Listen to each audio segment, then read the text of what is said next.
Hello and good afternoon. My name is Bradley Johnson, and I am an associate pastor in Arlington, Texas with Harmony Baptist Church.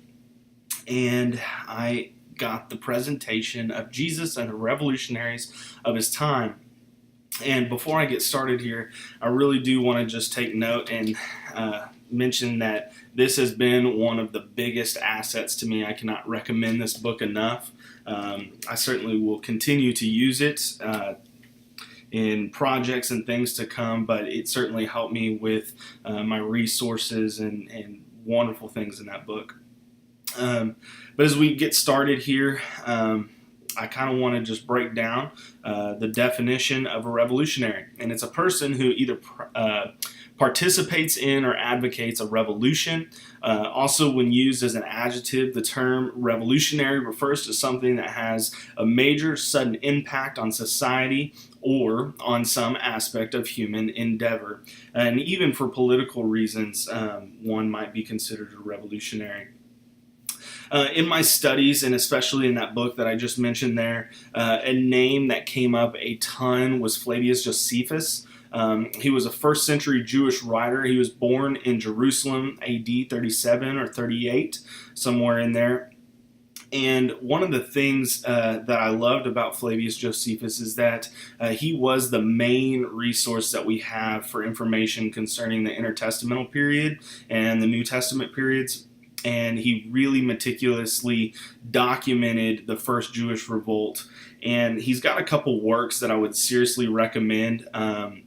The Jewish War is the first one, and I think that's primarily where I got a lot of my information, and also from other scholars that use this work by Flavius Josephus and point back to him. The Antiquities of the Jews and Against Apian, those are great resources as well.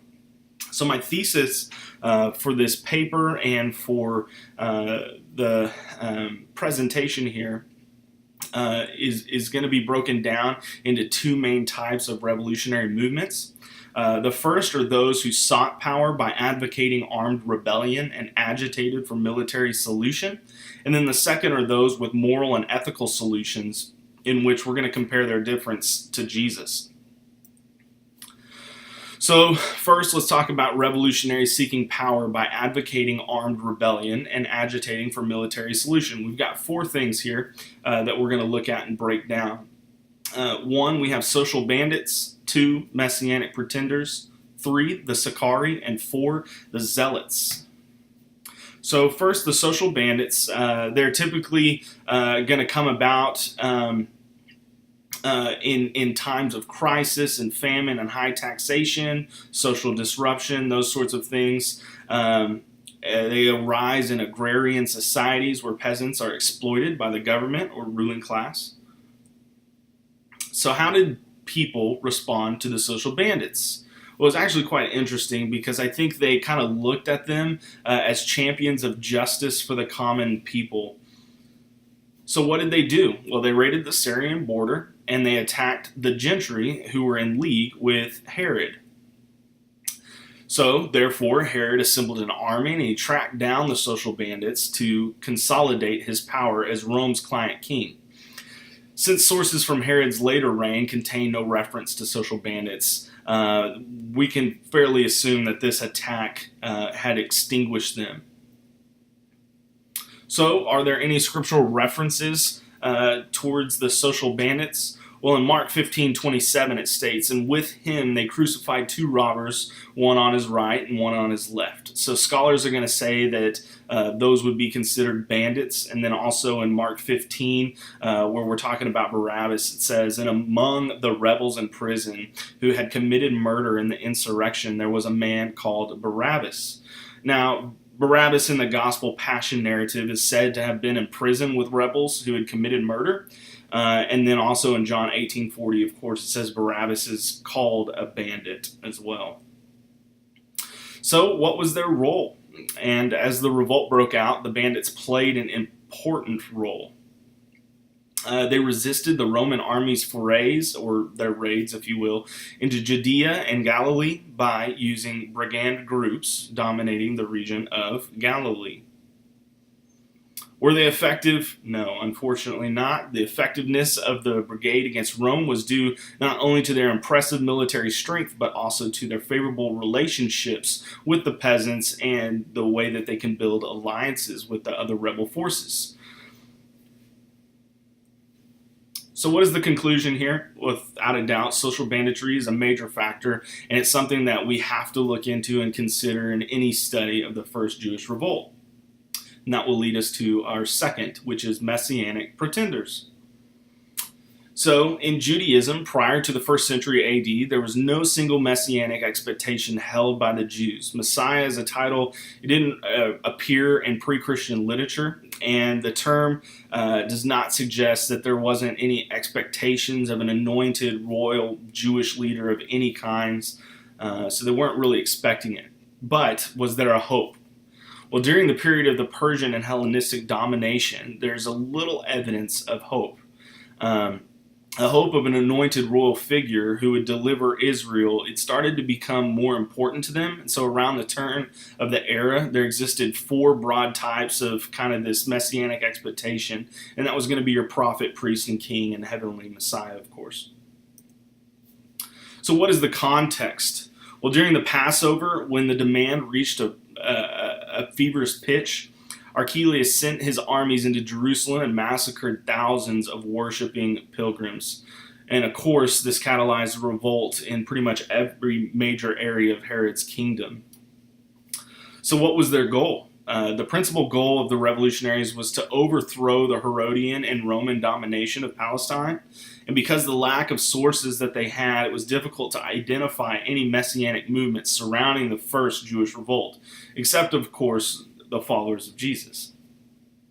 So with regard to the first Jewish revolt, Josephus notes two messianic movements that bear mentioning here. So the first was led by Manahem, son of Judas the Galilean, who took some of the men of note with him and retired to Masada, where he broke open King Herod's armory and gave arms not only to his own people, but to also the robbers. He used these to guard himself while he tried to return into the state of a king in Jerusalem, but he became the leader of the sedition and gave orders for continuing the siege. Now, the second messianic movement mentioned by Josephus was built around Simon Bar Giora. In AD 66, at the outbreak of the war, Simon helped aid the Jews against Cestius by attacking the Roman rear guard. Now, Simon's messianic movement was also motivated by the social oppression exerted by Israel's aristocracy. So what did Simon do? Well, he took control of Jerusalem, and he adorned in a white tunic and a purple cape as the king of the Jews, and he surrendered and was taken to Rome, where he was ritually killed. And the messianic movement led by Simon was the largest of all the movements described by Josephus, and it lasted nearly 2 years. So when we ask about its effectiveness, not very effective. Next we have the Sicarii. So who were they? These are really some people of interest here because they were robbers in Jerusalem, and they killed people by concealing daggers under their garments, and they stabbed people that were their enemies. And they typically did it for religious or political reasons, but they did it at a lot of festivals and events where things would be crowded. But the tactics of assassinations, they started to appear during the reign of Felix in around AD 50s, and it was by their leader, Eleazar. So what or who did they attack? Well, they attacked Jewish aristocracy. And the Sicarii slaughtered selected pro-Roman members of the Jewish aristocracy who lived in the countryside. Also, selective assassinations of the ruling elite, and they also practiced terrorist hostage taking. So what did the attacks do politically? Well, the attacks by the Sicarii helped precipitate a revolutionary situation, and they led to a distrust among the ruling elite, and they caused fear among the aristocracy, and they kind of catalyzed the fragmentation of the social order. So what was their role? Well, the role in the revolt kind of seems a little limited here, but they helped in the siege of the upper city and its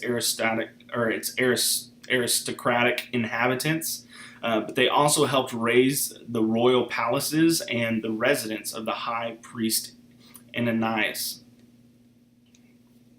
So, were they effective? Again, no. Conflict broke out between the Sicarii and the rest of the revolutionary forces.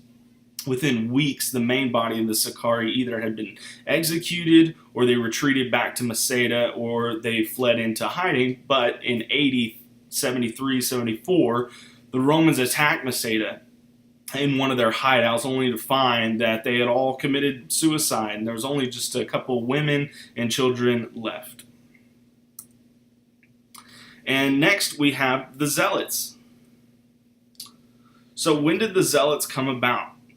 Well, the Zealot party, per se, was not formed until the winter of AD 67-68, but the party's origins can be traced back to the clash between the Roman procurator, Florus, and the Jerusalem citizenry. So what did they do? Obviously, they did a lot. So the Zealots agitated against the ecclesiastical aristocracy and soon decided to assert themselves. So they attacked some Herodian nobles, some that they had an ancient quarrel with, and who were also accused of treason. But the Zealots, regardless of the Roman threat, were fighting a class war against the Jewish aristocracy. They elected by lot their own people to priestly offices, even installing an uneducated layperson in the office of high priest. So without a doubt, the Zealots were conspiring for political control. So how did the people respond to this? It's no surprise that the Jewish aristocracy immediately turned on the Zealots, and they once again attacked them. So here we have a few different things. Incited by Ananias and Jesus, son of Gamaliel, both high priests, the people of Jerusalem, forced the Zealots into the inner court.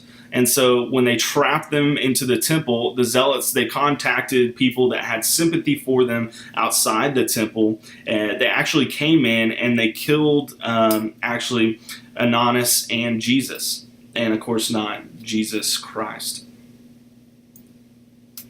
But nevertheless, the Zealots, in spite of their less significant role, did fight courageously to the very end. And so they just couldn't quite overtake the military and the strength of the Romans. So no lasting effects there. Again, were they effective?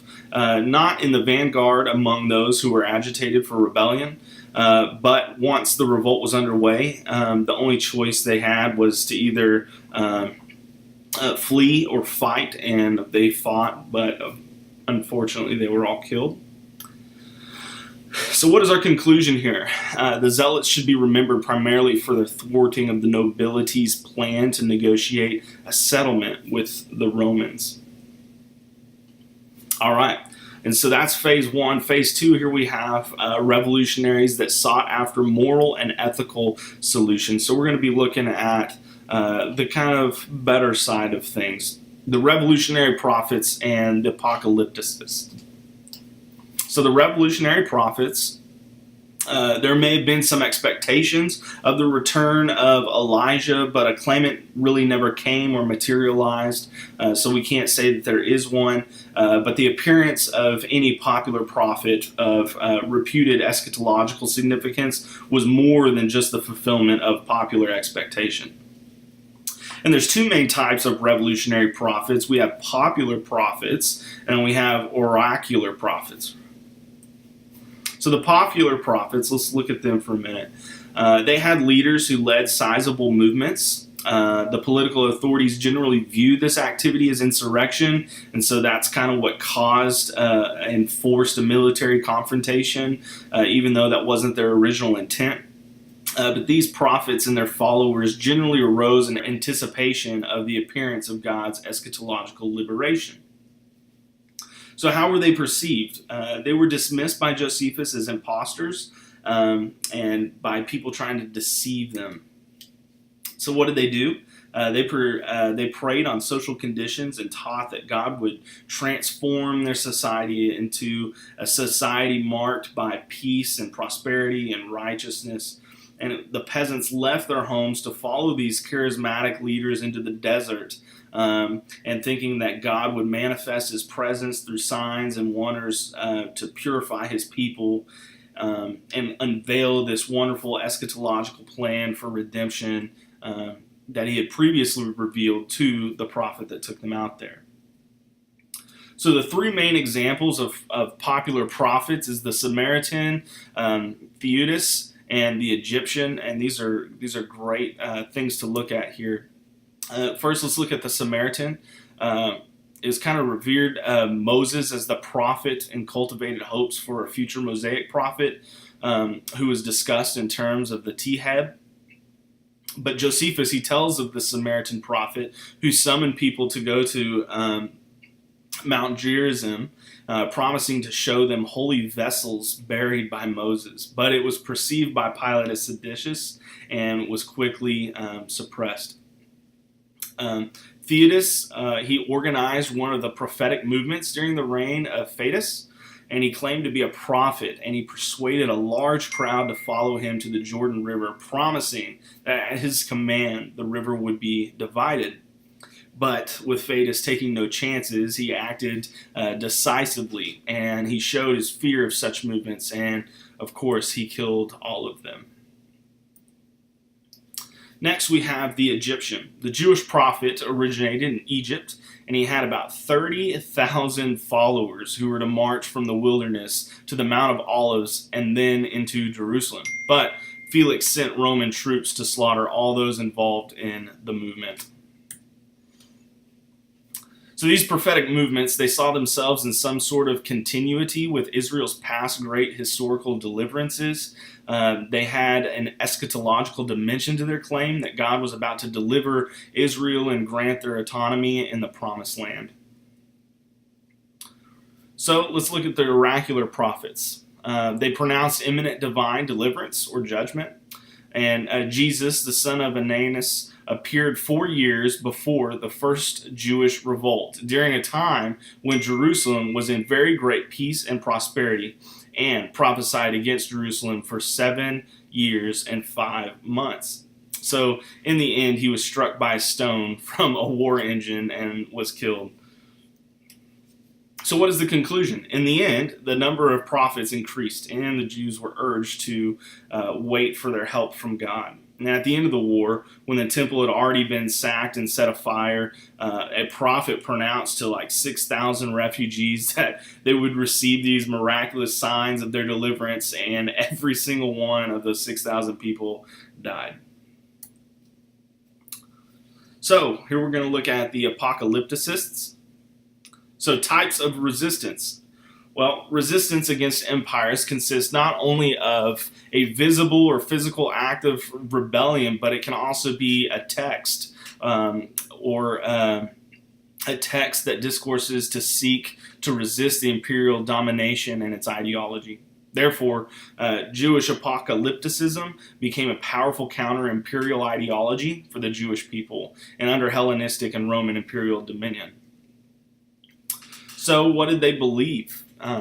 Well, with the stress on the cosmic dualism, the apocalypticists understood that the real battle was to be in the heavenlies between the powers. They were called upon to participate with Michael and the heavenly host in the battle against evil. They kind of looked at it as if sons of light and the sons of darkness. And they used their primary weapons, which would include prayer, holiness, faithfulness to the Torah, things like that. It wasn't going to be an act of violence. So in this way, the apocalypticists could defeat Israel's oppressor and rightly be classified as a revolutionary movement. So what is the conclusion here? Well, the apocalypticists believed that in the end, God would intervene in human history and defeat the Gentile powers, thus vindicating his own people. So here we have the overview of the two different sections here: the social bandits, zealots, Sicarii, messianic pretenders, revolutionary prophets, apocalyptists. They tended to fight among themselves, and I think that was probably one of the main reasons that it weakened their impact. So how do these revolutionaries differ from the mission of Jesus Christ? And first, we're going to ask ourselves, was Jesus a revolutionary? And I think some scholars, they've seen a connection between Jesus's movement and the violent Jewish revolutionary movements, suggesting that Jesus and his followers were revolutionaries, or at least were sympathetic to them. But I don't think we're going to find any convincing truth that can back this up. Neither the Gospels nor any other New Testament document endorses the use of physical violence. So here we have the defenses against seeking power by armed rebellion. And we've got a couple verses that I want to look at that kind of contradict each other. Luke 22:36 states how he said to them, "But now let the one who has a money bag take it, and likewise a knapsack, and let the one who has no sword sell his cloak and buy one." And then we have in Luke 22:49-51, "And when those who were around him saw what would follow, they said, 'Lord, shall we strike with the sword?' And one of them struck the servant of the high priest and cut off his right ear. But Jesus said, 'No more of this.' And he touched his ear and healed him." So how are we going to interpret this? Scripture obviously isn't going to contradict itself, but a lot of people might think it does. So Jesus is in an enigmatic command for his disciples to buy a sword. We're going to kind of look at that to be symbolic. That turns out to be a symbolic sword, not a physical sword. So one should also note that Jesus' 12 apostles also included Matthew. And that's just kind of odd company for a revolutionary group. Jesus' movement consisted of politically diverse people. They weren't all the same. And then again, Jesus was executed by the Romans as king of the Jews in Mark 15:26. That is, as a royal messianic figure. But his earthly ministry lacks one crucial feature. It's the David royal messianism, and that's violent eradication of the enemies of God and his people. That's one thing that we're just not going to find in Jesus' ministry. And a few things to mention on this is that Jesus never advocated violence for his cause. In Jesus' case, the defeat of God's enemies is spiritualized, and that's victory over Satan. And at the same time, it's deferred until his parousia, or his second coming, if you will. But precisely for this reason, Christians are urged not to resist the earthly powers by violent means. So the question now presents itself, did Christians participate in the revolts against Rome? There's really not any firm evidence that Christians actively participated in the first or second Jewish revolts. Eusebius actually tells that they escaped Jerusalem and they fled to a town of Peah in the Transjordan. But all of this, however, doesn't necessarily mean that Jesus and his followers affirmed the imperial domination of Rome or were indifferent to politics. So what are the differences with the moral and ethical solutions? We can definitely see why he differed with violence, but what about the ethic or moral solutions? So while not revolutionaries in the sense of armed rebels, Jesus and his followers, they do show some proximity to the nonviolent branch. What made Christ unique and different from the numerous rebels and prophets was his apolitical teachings. He didn't really involve himself in the politics of the day. In fact, he preached and respected the Roman law, which he counseled to his followers when he says, "Render unto Caesar what belongs to Caesar." So one other significant point is the exceedingly important fact that Jesus Christ claimed to be the Son of God as well as the Son of Man. In many passages, he claims to be equal with the Father. And we're going to see that in John 10:29-30, where he states, "My Father who has given them to me is greater than all, and no one is able to snatch them out of the Father's hand. I and the Father are one." So, yet he was also born a man. He was also born of a virgin. We see that in Matthew chapter 1 and Luke chapter 1. And having lived a sinless life, he was crucified in order to pay for the sins of all men. We see that in 1 John 2:2, where he states that he is the propitiation for our sins, and not for our sins only, but also for the sins of the world. And then he was resurrected from the dead 3 days later. He is fully God, fully man, and yet he is one person. And I think lastly, one of the things that we're going to see is that Jesus didn't come to fulfill an earthly throne. That was not his goal. That's not what he set out to do. And it's the fact that he came as a suffering servant that's going to separate him from the rest. So what is the conclusion with all this? I think that sometimes we dream of being a great revolutionary. I know I do, being a leader, fighting a great cause. And ultimately, we don't need a new cause to fight for. We're just a lost cause that through his grace and mercy, he allows us to live for his cause. And so this is what I'm working with right now, and I'm looking forward to writing this paper. There's obviously a lot more material out there that I could continue reading and studying, and so in the days ahead, I'm excited to do that. But anyway, thank you for your time, and that's the end of my presentation.